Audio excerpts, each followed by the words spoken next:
नमस्कार, मैं चुनचुन कुमार। स्वागत है झारखंडी हिंदी न्यूज पर। चलिए जानते हैं आज की छोटी बड़ी सभी महत्वपूर्ण खबरों को। झारखंड में लॉकडाउन, जेएमएम बीजेपी की हां, कांग्रेस ने कहा ना। सीएम हेमंत सोरेन लेंगे अहम फैसला। कोरोना के बढ़ते संक्रमण को देखकर मुख्यमंत्री के स्तर से बुलाई गई सर्वदलीय बैठक में राजनीतिक दलों के प्रतिनिधियों ने वर्तमान हालत को चिंताजनक बताया और राज्य सरकार को हर संभव सहयोग का भरोसा भी दिया। हालांकि बैठक में लॉकडाउन को लेकर राजनीतिक दलों के मत अलग अलग दिखे। सत्ताधारी झामुमो ने पूरे लॉकडाउन की बात कही तो सहयोगी कांग्रेस ने सोशल लॉकडाउन की वकालत। भाजपा आंशिक लॉकडाउन तो वाम दल लॉकडाउन लगाने के पक्ष में नहीं दिखे। मुख्यमंत्री हेमंत सोरेन ने शनिवार को सर्वदलीय वर्चुअल बैठक में सभी राजनीतिक दलों के सुझावों का स्वागत करते हुए कहा कि हम सभी मिलकर राज्य से संक्रमण को दूर भगाने में सफल होंगे। संक्रमण के चैन को ब्रेक करने की मशक्कत में सरकार जुटी हुई है। झारखंड हाईकोर्ट ने फिर ततेरी आंखें। दवाओं की कालाबाजारी बर्दाश्त नहीं करेंगे, लोगों को दवा दे सरकार। झारखंड हाईकोर्ट में कोरोना संक्रमितों को दी जाने वाली दवाएं डाइसीसाइक्लिन, रेमडेसिविर, फेविपिराविर नहीं उपलब्ध होने के मामले में सुनवाई हुई। 30,000 में रेमडेसिविर इंजेक्शन बेचे जाने की खबर पर अदालत ने नाराजगी जताते हुए कहा कि ड्रग्स कंट्रोलर और ड्रग्स इंस्पेक्टर अपने दायित्वों का निर्वहन नहीं कर रहे हैं। हाईकोर्ट के chief justice doctor Ravi Ranjan और जस्टिस एसएन प्रसाद की अदालत ने मौखिक रूप से कहा है कि ऐसा प्रतीत होता है कि राज्य में दवाओं का जानबूझकर अभाव किया गया है। अदालत किसी भी कीमत में कालाबाजारी को बर्दाश्त नहीं करेगी। राज्यपाल द्रौपदी मुर्मू हुई कोरोना पॉजिटिव। मेडिका में भर्ती बीजेपी एमपी अन्नपूर्णा देवी भी पॉजिटिव। कोरोना अब राजभवन भी पहुंच गया है। राज्यपाल द्रौपदी मुर्मू भी कोरोना संक्रमित हो गई है। शनिवार को जांच में उनकी रिपोर्ट पॉजिटिव आई। उन्हें मेडिका अस्पताल में भर्ती किया गया है। राजभवन सूत्रों के अनुसार राज्यपाल को फिलहाल कोई परेशानी नहीं है। एहतियात के रूप में उन्हें अस्पताल में भर्ती कराया गया है। राजभवन के कुछ स्टाफ पहले से कोरोना संक्रमित निकले थे, जिसके बाद राज्यपाल ने भी जांच कराई थी। आशंका जताई जा रही है कि राजभवन के कई अन्य कर्मी संक्रमित हो सकते हैं। शादी विवाह में लोगों की संख्या को लेकर झारखंड सरकार ने लिया बड़ा फैसला। शादी विवाह में 200 लोगों को शामिल होने की अनुमति राज्य सरकार ने दी है, पर कुछ लोग ऐसे भी हैं जो 200 लोगों की भीड़ इकट्ठी करना भी नहीं चाहते हैं। इसके लिए उन्होंने नया विकल्प भी तलाश लिया है। जी हां, झारखंड सूढ़ी समाज कल्याण समिति ने कोरोना संक्रमण के मद्देनजर शादी विवाह में मेहमानों की 2 अलग अलग लिस्ट बनाने की तैयारी की है। इसमें 100 मेहमान वैसे होंगे जिन्हें दिन में आमंत्रित किया जाएगा और 100 मेहमानों को रात में आने का न्योता देंगे। शनिवार को धैया में हुई बैठक में सर्वसम्मति से इस निर्णय को पारित कर दिया गया है। धनबाद जेल में कोरोना की नो एंट्री, नए बंदियों के लिए नेगेटिव रिपोर्ट अनिवार्य। कोविड-19 के संक्रमण से बचाव को लेकर धनबाद जेल में पहले से अधिक सतर्कता बरती जा रही है। फिलहाल जेल अस्पताल में एक भी कोरोना के मरीज नहीं है। कारण है कि कोरोना संक्रमण को लेकर जेल के बंदियों की 3 लेयर में सुरक्षा के इंतजाम किए गए हैं। पहले तो जेल भेजे जाने वाले आरोपितों का कोरोना टेस्ट कराया जा रहा है। नेगेटिव रिपोर्ट देखने के बाद ही जेल प्रशासन उन आरोपितों को जेल में एंट्री करने दे रहा है। जिस भी आरोपितों को पुलिस लेकर आती है, कोरोना जाँच रिपोर्ट मुख्य गेट पर ही देखी जाती है। नेगेटिव होने पर ही उसे जेल में एंट्री दी जा रही है। कोरोना गाइडलाइन का उल्लंघन करते पकड़ाए 2 होटल संचालक, 24 घंटे के लिए सील। शुक्रवार को डुमरिया बाजार में पुलिस प्रशासन ने कोविड नियमों का सख्ती से पालन कराया। अंचलाधिकारी राम नरेश सोनी, प्रखंड विकास पदाधिकारी साधु चरण देवगम एवं थाना प्रभारी विनोद टुड्डू ने एक दुकान में मास्क व शारीरिक दूरी की जांच की। इस दौरान कोरोना गाइडलाइन का उल्लंघन करते पाए जाने पर नैतिक होटल व कृष्ण होटल को 24 घंटे के लिए सील कर दिया गया। साथ ही होटल संचालकों को चेतावनी दी गई है कि होटल खुला दिखा तो 15 दिन के लिए सील कर दिया जाएगा। पहाड़िया महिला के साथ 11 लोगों ने किया दुष्कर्म, पुलिस ने सभी को दबोचा। पाकुड़ मुसफिल थाना क्षेत्र के एक गांव में 35 वर्षीय पहाड़िया महिला के साथ 11 लोगों ने मिलकर सामूहिक दुष्कर्म किया। घटना 13 अप्रैल की रात करीब 10 बजे की है। पीड़िता ने गुरुवार की रात 11 लोगों के खिलाफ मामला दर्ज कराया। पुलिस ने त्वरित कार्रवाई करते हुए शुक्रवार को सभी आरोपितों को गिरफ्तार कर जेल भेज दिया। पीड़िता ने पुलिस को बताया कि 13 अप्रैल की रात करीब 10 बजे घर के बाहर शौच करने गई थी। इसी दौरान आरोपितों ने महिला के साथ दुष्कर्म की घटना को अंजाम दिया। कोरोना के बढ़ते खतरे को देख east central railway alert mode में। थर्मल स्कैनर और ऑक्सीमीटर की होगी खरीदारी। कोरोना के आए दिन हो रही रेल कर्मचारियों की मौत और लगातार बढ़ते संक्रमण को लेकर यूनियन ने संजीदगी दिखाई है। पूर्व मध्य रेल महाप्रबंधक ललित चंद्र त्रिवेदी के साथ हुई आपात बैठक में ईस्ट सेंट्रल रेलवे कर्मचारी यूनियन के अध्यक्ष पीके पांडे ने रेल कर्मचारियों के लिए वैक्सीन के बंदोबस्त के साथ साथ थर्मल स्कैनर और ऑक्सीमीटर उपलब्ध कराने की मांग की। महाप्रबंधक को यूनियन का सुझाव रास आ गया है। उन्होंने तत्काल धनबाद रेल मंडल को 5 लाख उपलब्ध कराने की अनुशंसा कर दी है। इस राशि से थर्मल स्कैनर और ऑक्सीमीटर मशीन की खरीदारी होगी। गिरिडीह में धारा 144 लागू, एक साथ 5 से अधिक लोगों के जमावड़े पर होगी कार्रवाई। कोरोना संक्रमण के बढ़ते प्रभाव से बचाव को लेकर लोगों में जागरूकता लाने के उद्देश्य से गिरिडीह में फ्लैग मार्च निकाला गया। यह फ्लैग मार्च उपायुक्त राहुल कुमार सिन्हा व पुलिस अधीक्षक अमित रेणु के नेतृत्व में धनवार के बड़ा चौक से प्रारंभ हुई, जो रेफरल अस्पताल तक पहुंची। इस क्रम में डीसी व एसपी ने लोगों से अनावश्यक घर से बाहर न निकलने, बेवजह भीड़ नहीं लगाने, मास्क व सैनिटाइजर का नियमित उपयोग करने तथा शारीरिक दूरी का पालन करने की सलाह दी।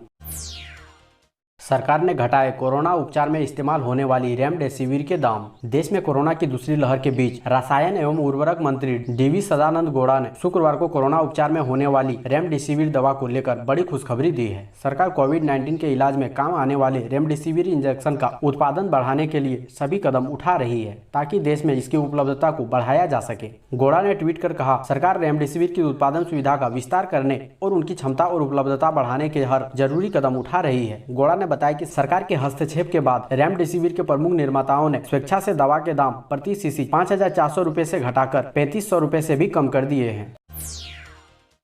कोरोना के कारण बिगड़ते हालात को संभालने के लिए जिला प्रशासन ने प्रतिनियुक्त किए 12 दंडाधिकारी। कोरोना संक्रमण के बढ़ते मामलों के बीच रांची जिला प्रशासन की ओर से हर दिन जरूरी कदम उठाए जा रहे हैं। इसी दिशा में प्रशासन की तरफ से कोविड-19 के लिए तय की गई गाइडलाइन अनुपालन सुनिश्चित कराने के लिए 12 दंड अधिकारियों की प्रतिनियुक्ति की गई है। मुख्य सचिव के आदेश पर जिला प्रशासन की ओर से नए सिरे से अधिकारियों को अलग अलग इलाकों की जिम्मेदारी दी गई है। इनको नियमित मॉनिटरिंग करने के लिए कहा गया है। अगर अचूक निरीक्षण में इसमें कहीं भी लापरवाही उजागर होती है तो संबंधित दंडाधिकारी इसके लिए जवाबदेह होंगे। रिम्स में 150 ऑक्सीजन सिलेंडर की हुई सप्लाई, मरीजों के इलाज में मिलेगी मदद। कोरोना महामारी के बढ़ने के साथ ऑक्सीजन की डिमांड बढ़ गई है। रिम्स से लेकर तमाम सरकारी और प्राइवेट अस्पतालों में ऑक्सीजन की कमी महसूस की जा रहे हैं। शनिवार को इस समस्या को दूर करने के लिए शहर के विभिन्न अस्पतालों में ऑक्सीजन की सप्लाई हुई। अकेले रिम्स में करीब 150 ऑक्सीजन सिलेंडर उतारे गए। महामारी के कारण मजदूर उपलब्ध न होने पर सुरक्षा गार्डों को सिलेंडर उतारने के कार्य में लगाया गया। रिम्स के अलावा सिलेंडर लदे ट्रक दूसरे अस्पतालों को भी भेज दिए गए हैं। कुछ समय पहले कई निजी अस्पतालों ने जिला प्रशासन से ऑक्सीजन की कमी का हवाला देते हुए इसकी तत्काल व्यवस्था करने का अनुरोध किया था। दुनिया में कोरोना का तांडव जारी, मृतकों का आंकड़ा 30 लाख के पार। दुनिया में इम्यूनाइजेशन की प्रक्रिया जिस तरह रफ्तार में है, उसी तरह कोरोना संक्रमण का ग्राफ भी तेजी से ऊपर की ओर बढ़ रहा है। कोरोना वायरस संक्रमण की चपेट में आने वाले मृतकों का आंकड़ा 30 लाख के करीब पहुंच चुका है। भारत में इस घातक कोरोना वायरस ने तांडव मचा रखा है और देश की व्यवस्था नए लॉकडाउन की ओर बढ़ रही है। महाराष्ट्र की दूसरी लहर में हर दिन नए मामलों का आंकड़ा अब 2 लाख से अधिक आ रहा है। वर्ष 2019 के अंत में सेंट्रल चीन से निकले वायरस ने अब तक दुनिया भर के 10 करोड़ से अधिक लोगों को संक्रमित कर दिया है, जिसके कारण वैश्विक अर्थव्यवस्था जर्जर हालत में है। रांची डीसी ने दिए निर्देश, कोविड नियमों का उल्लंघन करने वाले दुकानों प्रतिष्ठानों के खिलाफ करें सख्त कार्रवाई। रांची में कोरोना संक्रमण के बढ़ते मामलों के बीच नियमों के अनुपालन को लेकर जिला प्रशासन लगातार सख्त रुख अख्तियार कर रहा है। उपायुक्त छवि रंजन की तरफ से निर्देश दिया गया है कि अगर कोई भी व्यक्ति, दुकानदार अथवा प्रतिष्ठान नियमों का उल्लंघन करता हुआ पाया जाता है तो उसके खिलाफ सख्त कार्रवाई की जाए। महामारी से बचाव के लिए यह बेहद जरूरी है कि प्रशासन की ओर से तय की गई गाइडलाइन का 100% अनुपालन सुनिश्चित कराया जाए।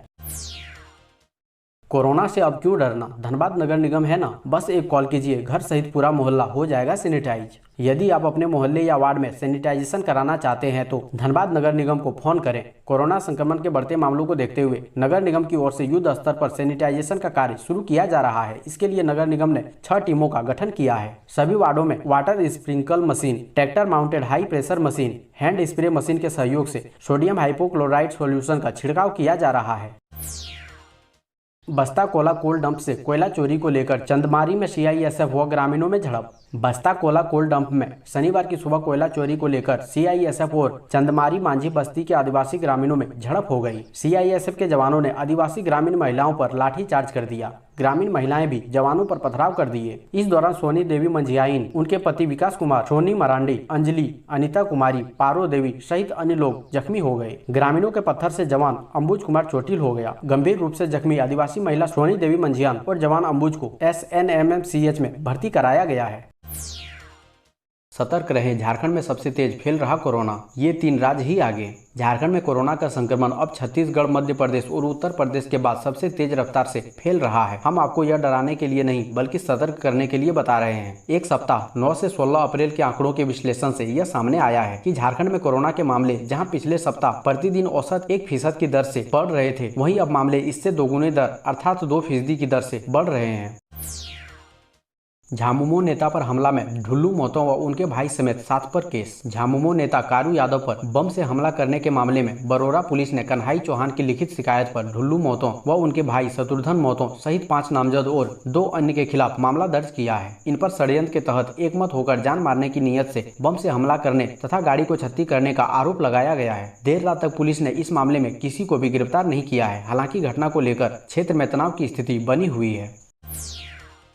झारखंड में आज 30 मौतें, 3838 नए कोरोना संक्रमित मिले। झारखंड में शनिवार को 3838 नए संक्रमित मिले। रांची में अब तक के सर्वाधिक 1410 नए संक्रमित मिले। पूर्वी सिंहभूम में 521, कोडरमा में 193, धनबाद में 180, हजारीबाग में 160, बोकारो में 136, खूंटी में 127, रामगढ़ में 121, पश्चिमी सिंहभूम में 119, देवघर में 103 नए मरीज मिले। अन्य जिलों में 100 से कम संख्या में मरीज मिले हैं। राज्य में शनिवार को 30 कोरोना मरीजों की मौत हो गई। वहीं राज्य में 24 घंटे के भीतर 1234 मरीज स्वस्थ भी हुए।